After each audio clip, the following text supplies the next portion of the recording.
Hello, Whitefield Diamond readers. Thank you very much for sending me your questions earlier this week after I met one of your teachers at a conference in Liverpool. And thank you very much for sending me your questions. I watched your video and it was a really good video, so well done. And I've written them down, so I'm now going to answer them for you. Right, and they were really good questions, so well done. First one is, what was the first book I wrote? The first book I wrote was probably not very popular where you are, but it's a book called If You're Proud to Be a Leeds Fan. It's kind of a book about being a Leeds fan, which is sort of is a diary of a whole season watching Leeds United, which is the team that I support. I suspect some of you support Liverpool and Everton.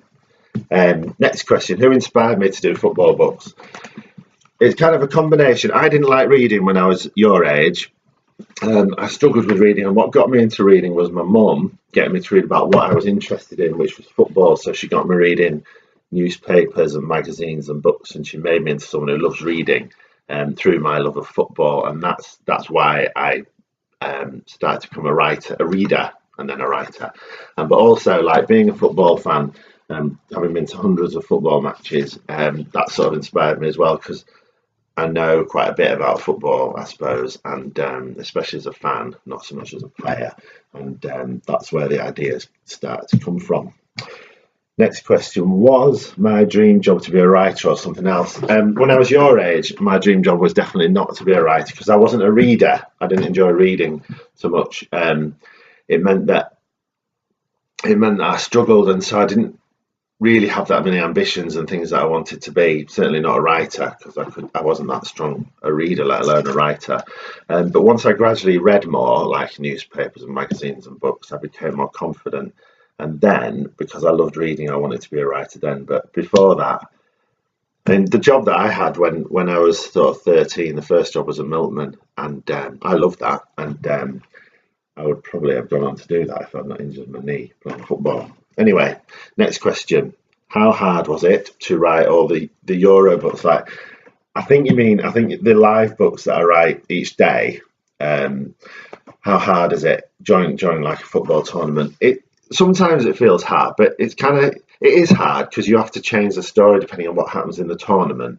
But that's kind of exciting, and it means you can make a plan a bit of the way, but you can't plan everything because you don't know what's going to happen in the game. So it's quite exciting, a challenge to have to write a new story each day, depending on what happens. And that, I think, it makes it more exciting for me and hopefully for the readers too. I'm doing one of those for the World Cup next year, which is coming from Russia.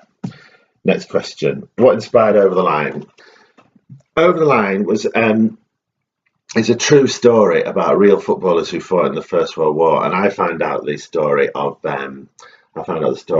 a footballer who played football before the war, then went to fight in the war, and ended up surviving the war, although not all of his friends did. And then he went on to score England's first goal after the war. And I just thought, you read a lot of First World War soldiers where basically everybody dies, and I thought I wanted to write a story where someone went through all that horror, survived, and then went on to do something amazing in his life, which was to score for his country. It doesn't get much better than that, does it?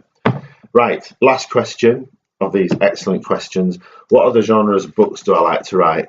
I suppose there's war, there's history. This is my new series, which is sort of about the haunting of a Viking massacre, with football links, and that's kind of got a Viking sort of character in it. In fact, there he is on the wall behind me. So that's sort of history. Spies. This is like a spy series about some children who are spies, and their cover story, so they pretend they're footballers, but actually they are spies. I do ghost stories, like Ghost Stadium, and also these are detective stories. So I do a lot of different stories, but as you can see, they've all got sport in. But I do write. I'm writing some other books at the moment that are less sports related, but mostly my stuff is football. Anyway, thank you very much for asking such excellent questions. And I know you'll probably be watching this on the last week of term, and going into the summer holidays. So have a fantastic summer holiday.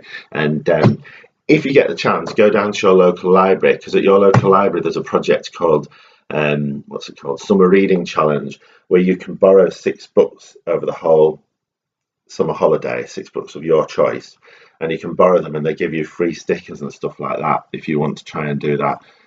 My daughter used to do that when she was your age, and she loved it because she got to read some good books, but also she got loads of free stickers and that sort of thing. Anyway, have a happy summer, and thank you very much for sending me your questions.